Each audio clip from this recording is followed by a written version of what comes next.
Sundance Channel HQ brings the 2011 Sundance Film Festival to you. When the lab started in 1980, I felt that Hollywood as an industry was becoming more centralized. Hollywood has always followed the money, and the money was beginning to be more in the hands of young people. Blockbuster type films, you know, action type films, films with superheroes, Batman, Superman, you know, Captain Marvel, whatever. That was very appealing to young people, which I understand. I mean, that they're great. But I felt that they were no longer supporting the other kinds of films. So that's when I began to focus on the value of independent films that we would support through Sundance.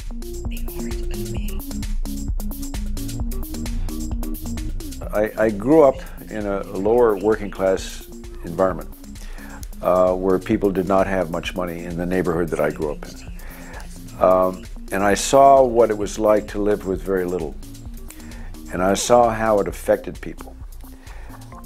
And I decided that I wanted my life to be outside of that. I wanted more in my life, but then I would have to create it myself. I couldn't depend on anyone. It left me critical of why there was poverty. It left me critical for why certain people were being ignored or not treated with respect. And I think that went into my head when I became an artist and I became a filmmaker. I wanted to make films about why that happened.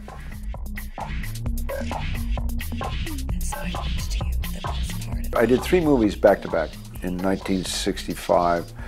The Chase, This Property is Condemned, Inside Daisy Clover. And I wasn't prepared for how quickly it would seem that I would be considered like maybe a potential movie star. I wasn't prepared for that. But when it happened, it made me nervous. So I stopped and I went away for a year and I came to Europe. And I decided I was going to leave and take my family, and particularly when my kids were little. I did not want them to come into life with the experience of being a movie star's child. I wasn't sure that I wanted to come back. I wasn't sure that I wanted to go back to being an artist and say, forget about film. But I had to come back because I had a contract to do a film of the comedy Barefoot in the Park, because I had played that on Broadway. And when I did that on Broadway, there was a contract made that I would also do the film. And once I came back into film and worked with Jane Fonda on that film, I realized that film was something I did love. But I didn't want to just be an actor in films. I wanted to make film.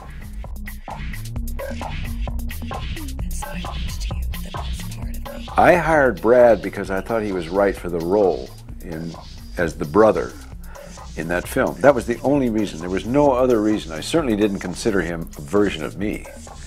I like Brad, and I liked working with him.